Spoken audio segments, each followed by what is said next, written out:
Many of us came to know Selma as a symbol of resistance. It's in the heart of the Black Belt.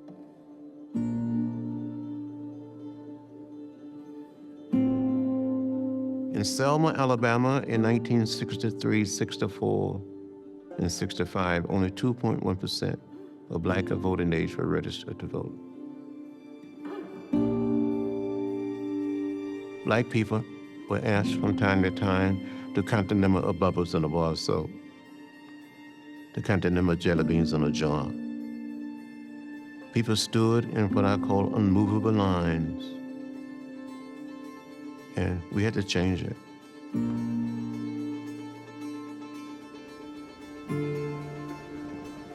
I grew up in segregated rural Alabama.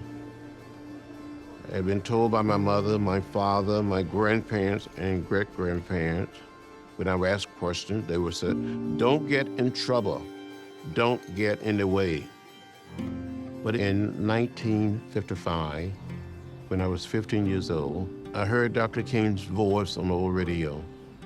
I would urge each of you to plead patiently with your brothers and tell them that this isn't the way. Let them know that in standing against integration, they are not only standing against the noble precepts of your democracy, but also against the eternal edicts of God Himself. I felt like Martin Luther King Jr. was speaking directly to me, saying, John Robert Lewis, you too can do something.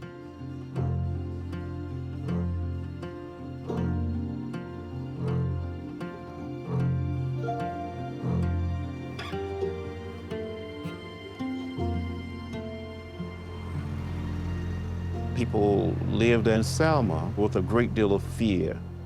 They had a mean, vicious sheriff in the person of Sheriff Clark. The Board of Registrars is not in session this afternoon, as you were informed beforehand. You came down to make a mockery out of this courthouse, and we're not going to have it. People like Jim Clark, Sheriff Clark, and others feared the change, the possibility of change, and a fear of the unknown.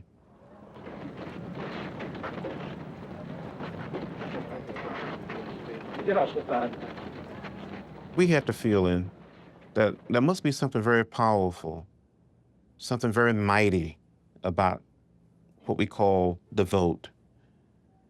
And people didn't want to turn it loose. They didn't want to share it.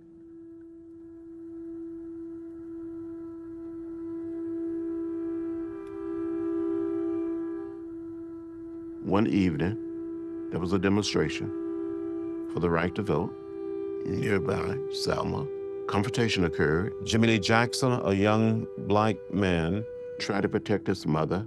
He was shot in the stomach, and a few days later, he died at a local hospital in Selma.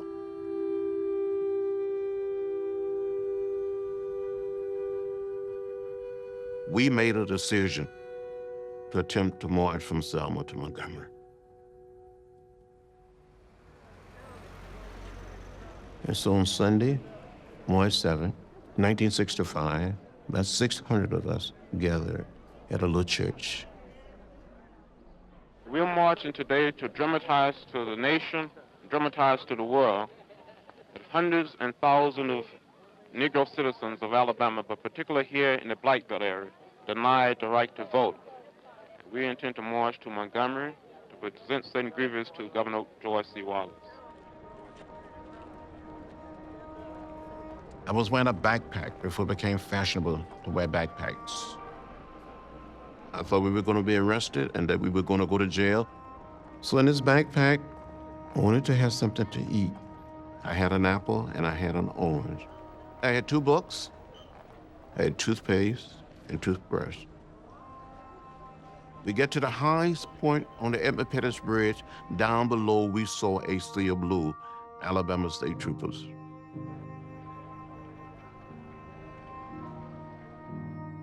A man identified himself and said, I'm Major John Cloud of the Alabama State Troopers.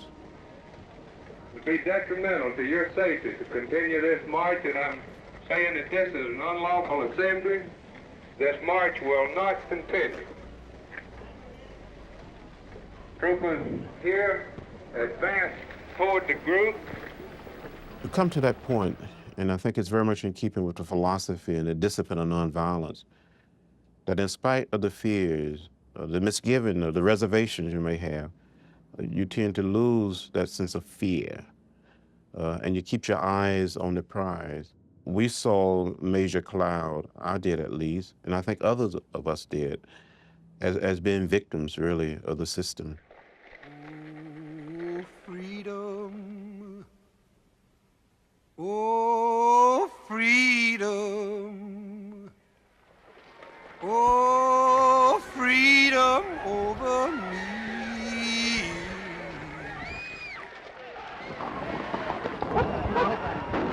I was the first person to be hit. My feet, my legs went from under me. I thought I saw death.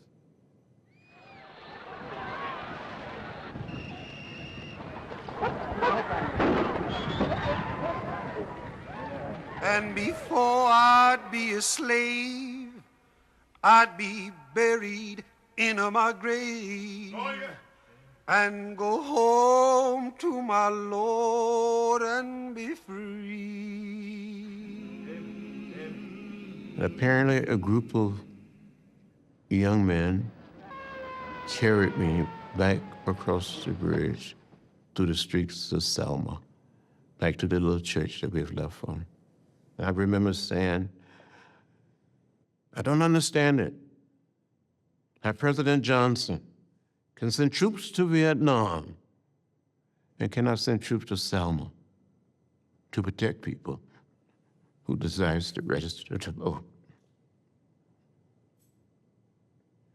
And the next thing I knew, I'd been taken to a little hospital. March to Montgomery.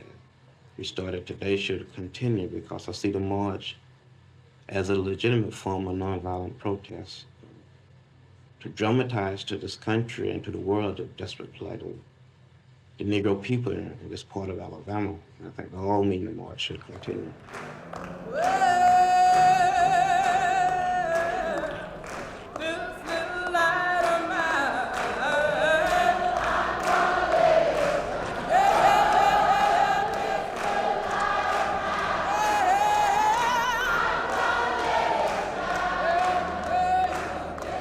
We had a response from the American people. People came there. The days after Bloody Sunday, there was demonstration, nonviolent protests in more than 80 major cities in America. People didn't like what they saw happening there.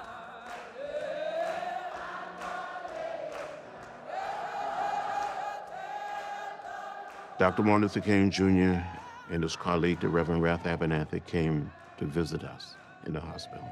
And Dr. King said, don't worry, we will make it from Selma to Montgomery if we get a Voting Rights Act passed. And he told us that he had urged religious leaders to come to Selma.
Last evening, the three of us, Reverend Clark Olson, myself, Reverend James Reeb, were eating in a downtown Selma restaurant. When we left the restaurant, 5 white men ran across the street, attacked Jim Reeb from behind with a club, felled him right to the pavement with a resounding whack. I immediately dropped to the pavement. I came to understand the philosophy and the discipline of nonviolence during the early 60s, that in order to be really involved and not to lose control of yourself, that you must have faith, that you must have a sense of hope.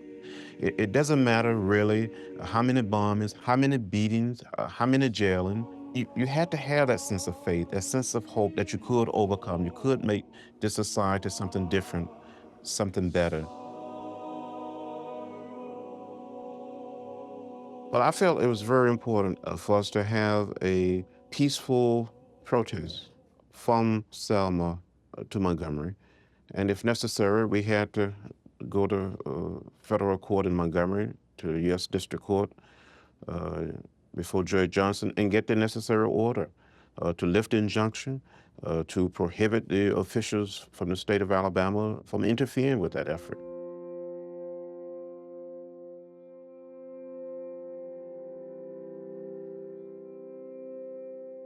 Today, we want the world to know that we are presenting our feet and our bodies as living witnesses and testimonies to the truth as we see it.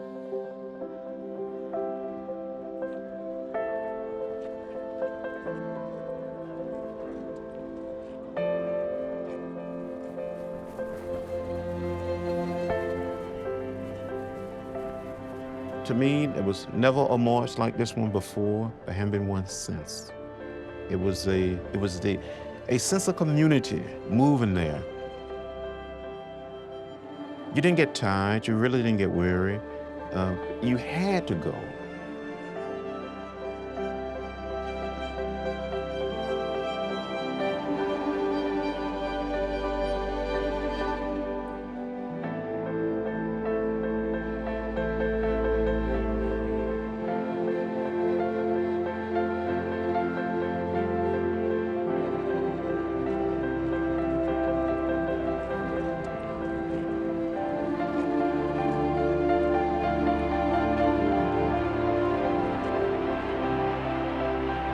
Today I want to tell the city of Selma. Today I want to say to the state of Alabama. Yes, sir. Today I want to say to the people of America and the nations of the world that we are not about to turn around. Yes, sir. We are on the move now. Yes, sir.